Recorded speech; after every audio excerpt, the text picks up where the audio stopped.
You know, thinking back on classic D&D, some adventures really stick with you because they made you think, like really use your brain, not just roll dice. I remember this one game ages ago. My group was feeling pretty unstoppable. We'd beaten dragons, cleared dungeons, thought we could just smash through anything. So the DM sets up this scene, right? Beautiful elven forest, sunlight, birds singing, the whole deal. Super peaceful. And we're just chilling, enjoying it. And then, bam, we stumble over this dead elf, and he's clutching this letter like a desperate plea for help from someone named Rahasia. So, full of ourselves, we rush off to be heroes. We get to this temple, and suddenly the enemies aren't just monsters. They're charmed, possessed people. And the kicker, if you killed them, you lost experience points. We were totally unprepared for that moral twist. It wasn't about HP. It was this dilemma. Really showed us D&D doesn't always go to plan, you know. Sometimes the biggest challenge isn't the monster, it's the choice. Welcome to D&D World Weavers, episode 42, Rahasia TSR Module B7. Today we're looking into a module that, checking out Goodreads, players seem to either really love or totally hate. Some say Rahasia is this beautiful setting, unique gameplay. Others call it like a boring railroad. So it's probably a good time to remind everyone that any D&D stuff, especially these older modules, they're really just sources of inspiration. Ultimately, the story, your game, your experience, that's all up to you. We're just here to kind of guide you through the original. That's a perfect intro, actually, because Rahasia was fundamentally about making players think differently. But its story, the groundbreaking part, it starts even before you crack open the module itself. It actually began as this self-published thing called Rohasia, R-O-H Asia, written by Laura and Tracy Hickman, who are legends now, of course. Yeah. This was back in 1980, copyrighted 79, under their own little company, Daystar West Media. Oh, I love that. They basically just made it to fund their own D&D habit, right? Buy more books, keep playing. Exactly. Just trying to pay for the hobby. And that original Rohasia, man, it's incredibly rare now. Super sought after. I've heard copies sell for like crazy money, $5,000 or something nuts. And Tracy Hickman did the art himself. It's, definitely amateur, but it's got this really cool kind of DIY vibe to it. Wow. So how did this super rare homemade module end up with TSR, the big guys? Well, the Hickmans apparently ran into some financial difficulties. So they ended up selling the rights to TSR. And the amazing thing is TSR loved it. They didn't just publish it, as B7 Rahasia in 84. They liked it so much they hired Tracy Hickman on the spot. No way. Yeah. And, well, as anyone into D&D history knows, that hire led to some huge stuff. Dragonlance, Ravenloft, Pharaoh, their influence is massive. It's also worth mentioning Rahasia popped up earlier, too, in 83 and 84. Yeah. It was split into two modules for the the Role-Playing Game Association. Yeah. RPG A1 Rahasia and RPG A2 The Black Opal Eye. Those had art by Jeff Easley and Timothy Trimman. Oh, wow. Big names. Right, and parts of it even got rolled into the B19 In Search of Adventure compilation later. So yeah, quite a journey from a self-published booklet. That's an incredible legacy, and I've heard the writing in the original was described as like flowery, but in a good way. Added atmosphere. Absolutely, yeah. Flowery is a good word. Some people criticized it, maybe found it a bit much, but for many, that prose was a huge part of the appeal. It really helped immerse you, painted a picture beyond just, 10-foot corridor, really set it apart. Okay, let's get into the mechanics, because this is where Rahasia really broke the mold, right? Totally different approach to combat, to choices. The main thing, the big twist, was that the adventure actively discouraged just fighting everyone, especially the charmed or possessed folks. You weren't supposed to just hack and slash. Yeah, and they backed it up mechanically. This was the wild part. If your party killed a charmed Siswa, those are the elven students and teachers, or one of the possessed witches. Yeah. You lost experience points. Lost XP. Imagine that. In a game all about gaining XP, that's huge. Right. It completely changed the dynamic. It forced you to stop, think, get creative. You had to prioritize role-playing over just, waiting and swinging, which was kind of the default back then. So it wasn't just don't kill them, it was how you dealt with them. The module specifically says damage counts towards knocking them unconscious, right? So you capture them, tie them up, couldn't just leave bodies everywhere. You needed non-lethal options, except for, like, non-living things. The water weird, you couldn't knock that out. And it raises that interesting question, how do you handle enemies who aren't really responsible? The module's clear. The Siswa are magically controlled. They're described as being in a dreamlike state. You can even talk to them, sort of. Yeah. Their alignment actually shifts to chaotic while they're under control. Oh. So the whole design pushes critical thinking, strategy, finding ways around violence. It was seen as really well-crafted, tight plot, definitely raised the bar for adventure design. But If you did want a tough fight, it still had things like the bone golem or that water weird. It tested you in different ways. Oh, and it was aimed at 5, 8 characters, maybe second or third level. A balanced party helps. Right. So, okay, setting the scene. The adventure starts. Peaceful elven forest, birds chirping, then boom, dead elf. And in his hand, clutched tight, is a letter. A desperate plea from Rahasia, described as the most beautiful elven maid. And this wasn't just flavor text, right? They actually gave the players a physical handout of the letter, instantly pulls you in. Totally. That physical prop makes a difference. So you follow the plea, arrive at Kotahutan, the elven village, and everyone's just sad, distressed. Rahasia herself comes to you begging for help. Her father and her betrothed went to this temple nearby, Temple of Grey Mountain. They just never came back. Okay, standard hook, but then it gets complicated. Right. The villain is this guy called the Rahib. He's an evil cleric, but apparently very charismatic. He didn't just show up to raid the temple, though. He found the secret cavern underneath it, ruins of an ancient wizard's tower down there. And that's where he found the 3 witches, Carolina, Solarena, and Trilena. They were trapped in statues ages ago by this wizard, Elias. Now they need bodies to escape. Innocent elven maidens. They've already possessed 2, Silva and Marissa. And Rahasia, she's the next target. Okay, stakes are high. The elves in the village, they give you food, shelter, but that's it. They won't fight. Nope, no direct aid. But they will hide wounded party members if the Siswa come looking. And here's a cool bit. What if the party just says, nah, not our problem? Well, the module has you covered. If you refuse, you get ambushed by Siswa, led by the Rahib himself. Sleeping gas knocks you out. You wake up locked in prison cells deep in the temple, Area 49.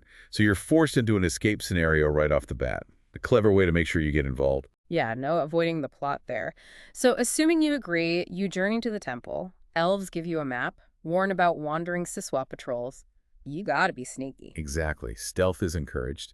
And on the way, you find this roadside shrine. Rahasia might give you some incense to offer there. More importantly, there's a magical portal in an alcove. Anyone stepping in gets zapped to a lower level, Area 41. It's like a security measure. You also learn a powerful sage vanished there fighting these same witches long ago. A little bit of foreshadowing. All right, so you sneak past the patrols, maybe avoid the portal trap, and you finally reach the Temple of Grey Mountain. What's the layout like? What's inside? Okay, so the temple itself was built by elves and friendly dwarves. The upper level is mostly dusty, unused. It's the lower levels where the Rahib has his set up secret quarters, storerooms, the prison. And one subtle thing, if you capture and talk to the charmed Siswa, their confused descriptions of their routines can actually give you clues about hidden portals. Worth paying attention to. Nice detail. So the upper temple level, where do you start? You hit the gates of the temple first. Big, ornate silver doors. Inside, there's a courtyard pool. Guarded. Bye. Water weird. AC 5, 3, hit dice. Does drowning damage. And here's the trick. You can only really hurt it normally with blunt weapons. Ah, okay. Good to know. Loot in the pool. Yep. Copper, silver, gold, gems at the bottom. But splashing around might attract random encounters, so risky. There are some sheds nearby, mostly empty, but one has tithe sacks full of copper pieces. Another shrine, Southeast Shrine, has a gargoyle guard. AC 5, 4 HD, needs magic weapons to hit. Tough. What's the loot there? Decent bit of gold and silver, plus this weird scrap of leather with Black Panthers drawn on it. Inside the main temple entrance, there's a compass rose on the floor, and this drawing of a hand pointing east that's actually directing the confused Siswa. And then a cloakroom, some coffers with coins, dirty rags. But crucially, 10 temple robes. Ah, the robes. How effective are they? Pretty good. 80% chance to fool Siswa, who only speak Elvish anyway. Right. 60% chance for other creatures. Definitely worth grabbing for sneaking around. Okay, so social stealth is key. What else is up here? Sounds like more than just rooms and guards. Oh, yeah. The hall junctions, areas 18 and 21, they have these magical one-way portals. They actually spin you around without you realizing it. You might see these shadowy figures and flickering lights. That's actually your own party being reflected through the weird portal setup. Super disorienting and creepy. Whoa, that's clever mind games. Totally. There's a storage room, more Siswa sharpening blades, more tithe sacks, these ones with gold. And then Hall Junction 21, you run into 4 human bandits. They're totally lost, attack you by mistake thinking you're Siswa. Oh. But then they realize you're adventurers. And they're like, hey, help us get out of here. We'll fight these weird elves with you. They even found some tithe sacks with electrum pieces. Great role-playing chance there. That's cool. Unexpected allies. What else? Hall of the Truthful Way. Statue of an elven sage holds Rahasia's father's golden pendant. Worth a lot, 1,300 gold. But here's the catch. Only lawful characters can touch it without taking damage. It's part of the talisman of power, apparently. More pieces to find. Interesting. Alignment matters. Yep. Then there's the Well of Punishment, just a 50-foot shaft straight down to Area 48 on the lower level. Alternative route. And finally, another cloakroom, where you might find Alki. He's an elven warrior seer totally devoted to Rahasia, and he can join the party.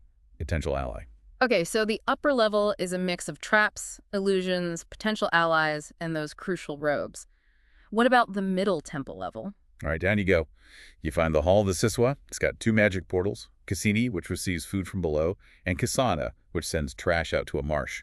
Simple logistics, but maybe useful info. The hallways of the Great Temple are patrolled by Surprise. Yeah. A gelatinous cube, AC8, 4 HD, paralyzing touch. Carolinus and Solarina, 2 of the witches, apparently brought it here. Classic. And the main temple area. The Great Temple, Area 35. This is where the Rahib does his evil rituals. But he's slippery. First sign of trouble. Poof. Secret trapdoor behind the altar, and he's gone. Coward. What's guarding it then? Something nasty. A bone golem. EC2, 8-hit dice, gets 4 attacks for 1d8 each. The module flat out says it's hopelessly outclassed any typical party. Yikes. How do you even fight that? Magic weapons only. And it's immune to almost everything. Charm, sleep, hold, fire, cold, lightning, gas. Can he be turned by clerics? So run. Or, remember those robes? The suggested way past it is just wearing the Siswa robes. It won't attack if it thinks you belong there. Cleverness over combat. Again. Ah, see, that's the theme right there. Okay, so you sneak past the nigh invincible golem. What awaits on the lower temple level? This is where the Rahib has his main base. First, the meditation room. This is where he usually flees to. If you hang around, Rahasia's father's spirit shows up as a haunt. Can't hurt you, can't be hurt. But he gives you clues. Rahasia's in the dungeon south, his gold is north, an ally is in the Dragon Guard, whatever that means, and a darker evil lies below. He confirms the Rahib killed him, gives you clear goals. Okay, helpful ghost dad. Then the library. This is a really important room. The Rahib is often found here. Best bet. Rush him. He has the keys to all the locked doors in the temple. The keys. Gotta get those. Absolutely. And his notes in here give clues for finding a secret door. Nearby is his bedchamber, guarded by 2 Black Panthers. Ooh, panthers. Yep. And this room has the secret door to that ancient tunnel, Area 40A, that leads straight to Elias's tower. This is the Rahib's final escape hatch if you corner him. Man, this guy does not want to be caught. Okay, keys, escape routes. What else is down here? Capture point. Exactly. The reception room, Area 41. This is where you end up if you got nabbed at that roadside shrine portal earlier. There's a gong that alerts Siswa guards when someone arrives. Then there's Uller Tayman's room. This is fascinating. Uller Tayman is this glittering, snake-like reptile creature made by Elias, the wizard. He's actually good-aligned, kind, wise, likes lawful characters. He guards Rahasia's father's treasure and a black jade ring, another piece of that talisman from upstairs. A talking snake wizard creation? Cool. Does he know stuff? He knows everything. He tells you the whole backstory. The Elias, the 3 witches, wanting the black opal eye to become invincible, how Elias trapped them in his tower, just as the mountain collapsed on it. Killing Elias, too. He's the lore dump. Whoa, okay, super important NPC. What if you attack him? Bad idea, but if you kill him, he just becomes a haunt, still guarding the treasure. And even as a haunt, he can direct captured PCs towards escape routes. So, still helpful, weirdly. Huh, okay. Treasure room. You mentioned treasure. Area 44, good haul. 800 gold pieces, a sword +1, a snake staff, a ring of animal control, potion of healing, gems, platinum birds. Lots of goodies. And crucially, another secret door to that tower tunnel. Multiple ways in. Good bit. Any other ways down? The Stair of Locks, Area 45. 3 strong metal doors, all locked. Need those keys from the Rahib in the library. And get this, the Rahib doesn't even know about this staircase. It's truly secret. Nice. A way to potentially bypass him. And the prison? Area 49, the prison cells. This is where captured PCs wake up. But there are other prisoners too. Bake Teller, a human fighter, and Hassan, an elf. Potential allies if you free them. Also, one cell is just full of bones. The witches use them to make skeletons for wandering monsters. Yep. Creepy. Okay, so the temple is packed with secrets, traps, allies, lore.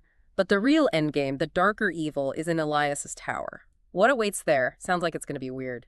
Oh, it's definitely weird. The tower itself is mostly ruins. Upper floors are gone, destroyed in that ancient fight. You're exploring the scorched lower levels filled with Elias's eccentric defenses. like the gates of the tower, not just lock. You need a combined strength of 25 points just to force them open. Beefy? Right. Then, Corridor of the Unexpected. You might run into more bandits. These two apparently followed the Rahib into the tower, and they're carrying sour wine that has some kind of code written on it for a maze.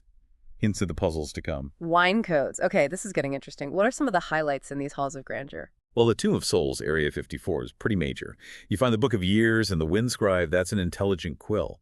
Both are magical. Both can only be touched by lawful characters. Alignment focus again. What do they do? The book, when you open it, just recites the whole story. Elias, witches, Black Opal Eye, how he trapped them, full backstory. The Windscribe quill. If you're lawful, it'll answer up to 5 yes-no questions, 80% accuracy. And it can draw you a rough map of the inner sanctum. Super valuable intel. Wow, okay. Very useful if you're lawful. Oh, What else? Crypts. Yep, 54A, B, and C, where the witches were originally trapped. Some have treasure. One has a skeleton that attacks if you read its scroll. Standard crypt stuff. Then you've got outer and inner vaults. Might find another gelatinous cube, maybe a pendulum blade trap. Ouch! And more importantly, different kinds of wine. Superb wine, good wine, sour wine. Each has serial numbers on the bottle. These are the codes for the teleport mazes later on. The wine is the key. What happens if you drink it? You pass out. But while unconscious, you have these weird, symbolic dreams. Dreams about the Black Opal Eye, a silver arch, foreshadowing traps and goals. Clever. Okay, what other traps did Elias cook up? He sounds like a paranoid genius. Totally. The east stairs have a slide trap. Whoosh. Yeah. Sends you down to Area 58 unless you make a high dex check. There are prison cells, too. 62, 63, 65. You find out Marissa and Silva, the possessed elves, were held here first. In cell 63, Miriala is currently chained up. She's the next potential victim for Trilena, the last witch. She's just dizzy and hungry. Cell 65 has Murdiz, a human magician. Careful, he's hostile. Cast Sleep tries to rob you if he knocks you out. Always one bad apple. Spider Alair. Area 64, Yeah. Black Widow guards the corpse of some poor adventurer and their loot. Now, the illusion rooms. Elias loved illusions. Area 67, West Room, illusion of treasure, fail your save, take damage. Ouch. Tricky. Area 68, East Room, illusion of a massive red dragon breathing fire. It's so convincing, characters just faint, thinking they're dead. Whoa. That's intense. Then there's the Curtain of Light, Area 69. It's an illusionary wall. The only way through, you have to walk backwards through it. Backwards, seriously, that's bizarre. I love it. Right, total lateral thinking puzzle. Elias's laboratory has teleporters, but you activate them by putting on a flashy hat found there. Quirky. Library, Area 71. Find a scorched page, cryptic message about a trap, something about destruction shall signal, banished for all eternity, more foreshadowing. Map room, Area 72. More sour wine, more maze codes. Drinking this gives you a dream of 3 big dragons glaring at a smaller one-eyed dragon, hinting at the final room. Okay, the pieces are starting to come together. Kitchen encounters. Kitchen, Area 76. You might find Carolina here. She's using Marissa's body. Probably has her panther with her. She'll fight, then try to escape using spells and some kind of blue disc. Gas-filled room, Area 77. Explosive gas, 2d6 damage if ignited. And giant rats. Got to be careful with fire. Orcs room, Area 80. Just some arguing orcs, easy to surprise. Loot and more. Good wine with maze codes. Drinking this gives a dream about a stone obelisk asking a question. Obelisk. Got it. Last thing. Well of Whispers. Area 84, it's a magical elevator. There's a glowing blue disc. Say pop PH, it goes up. Say NWAD, NWAD, it goes down. Prop up and what? Okay, Elise was definitely something else. So this elevator takes you down to his treasury, the really secure part. Exactly. Elias's treasury, areas 85 to 95, most secure section. You find a lower hall of statues, similar to one upstairs, more platinum figures, which leads us to maybe the most infamous trap in the whole module, the transmuter trap, Area 87. Ah, the platinum statue thing. That's the one. Glowing silver arches, walk through, zap, you're instantly turned into a solid platinum statue. And then the statue just floats off into an alcove in Area 83 or 86, just like that. Brutal. Can you turn back? Only one way.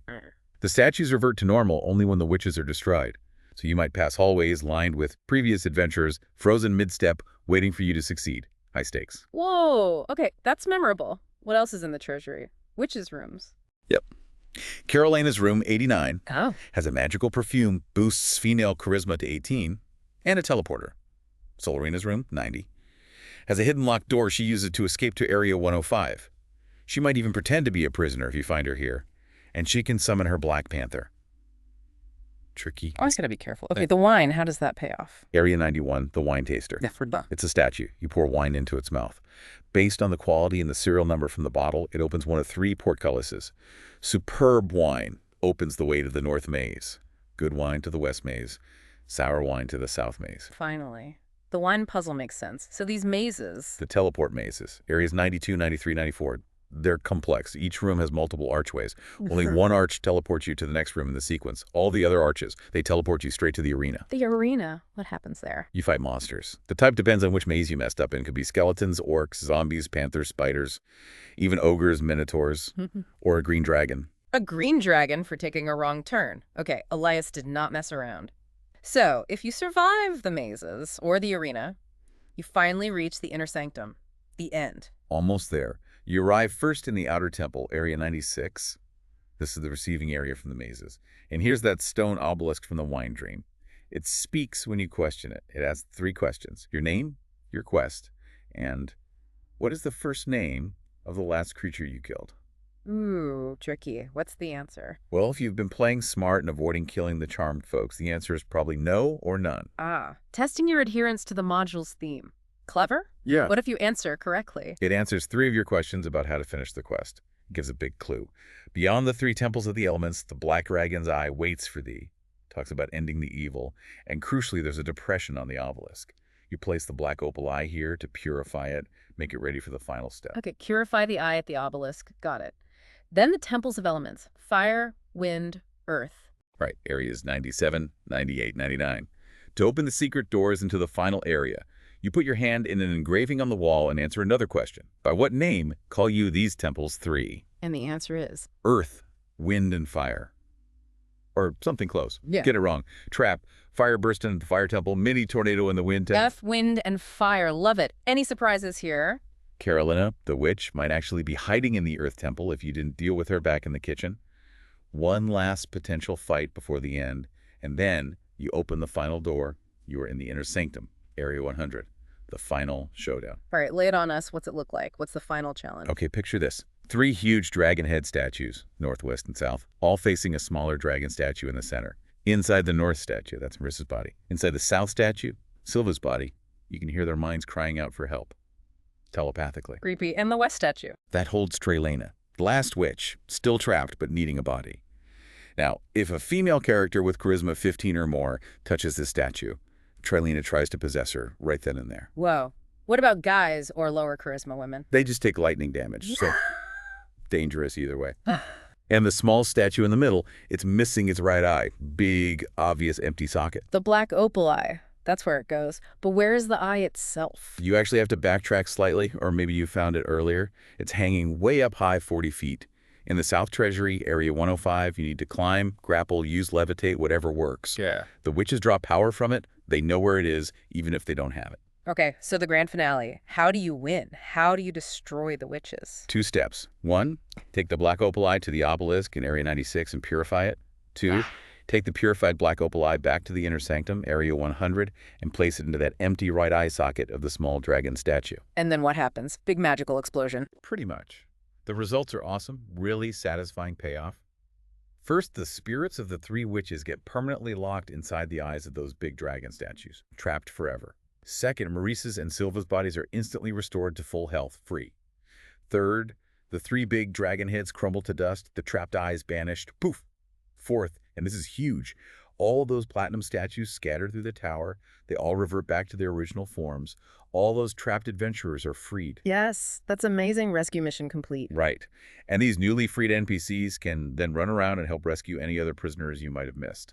Hassan, Miriala, Murdiz, Begtiller, total liberation. Fifth, the black opal eye itself shatters into dust, its purpose fulfilled, its power gone. And finally, if the Rahib somehow managed to survive and is still lurking, he just flees the elven forest forever. Gone. Complete victory. Peace restored. Wow. That's a really thorough and kind of epic conclusion. Okay, so after going through all that, what does Rahasia mean for your D&D game, like now, today? I mean, the lessons here are still so relevant, right? The power of moral choices, finding non-lethal solutions. It's such a good reminder that D&D isn't always just about killing monsters. It's about thinking like a hero, being creative. And those puzzles. The weird portals, the transmuter trap turning you to platinum ouch, the wine taster thing, that talking obelisk. You could totally steal those ideas for a modern game. Challenge players in ways you don't expect. Plus, the physical handout, Rahesia's letter. That kind of immersion works just as well today. A tangible prop can make a huge difference. And even that XP subtraction idea. Maybe you don't subtract XP in 5e directly, but you could adapt the consequence part. Create penalties or rewards to encourage certain play styles, really lean into the role-playing aspect over just, destruction. Exactly. And that's where Rahasia's legacy really stands out, I think. Connecting to the bigger picture, that focus on role-playing, on mystery, on complex choices instead of just combat. That was way ahead of its time. Historically, it's huge. You can draw a direct line from this to modules like Dragonlance and Ravenloft. It really influenced how those iconic campaigns were designed, the kind of stories they told. So for DMs today, Rahasia is this amazing source book, basically, full of unique challenges, deep narrative ideas that go way beyond a simple dungeon crawl. It's a perfect example of how these older modules aren't just museum pieces. They're treasure troves of ideas waiting to be adapted, remixed, and brought into your current games. Don't just play it straight, steal the good bits. And before we totally wrap up here, we definitely need to give a quick shout out to Ken. He's our producer, works super hard finding all the documents, the scans, getting the show edited and out there for everyone. His feedback is always spot on too, so thanks, Ken. And of course, thank you to all of you, our listeners. We really appreciate you tuning in each week to explore these old D&D gems with us. Yeah, seriously, thank you. And also a massive thank you to all the folks online who take the time to scan and upload and preserve all this stuff on places like archive.org. Without them, so much of this gaming history would just vanish. It's incredible work. So if you enjoyed this look back at Rahasia, you know the drill. Please hit like, subscribe, share it with your friends, and ring that notification bell. And definitely leave us a comment below. Tell us your experiences with B7 Rahasia. Did you love it, hate it? Did we miss something cool? Let us know. Oh, and check the video description. We've put a link to a PDF of the module in there. We always try to include the PDF when we can. And you can find all our past shows, plus grab the free PDFs we talk about over on Triptogram Productions' YouTube channel. Lots of gaming content, music videos, other cool stuff over there. Definitely check it out. New episodes of D&D World Weavers with more free PDFs drop every Saturday night. And hey, if there's a specific RPG book or an old D&D module you love and want us to cover, please tell us in the comments. We're always looking for ideas. So as you head off to your next game session, here's something to think about. What choices in your game, maybe ones that seem simple on the surface, might actually be hiding a deeper, more morally complex adventure just waiting for you to discover it, just like Rahasia?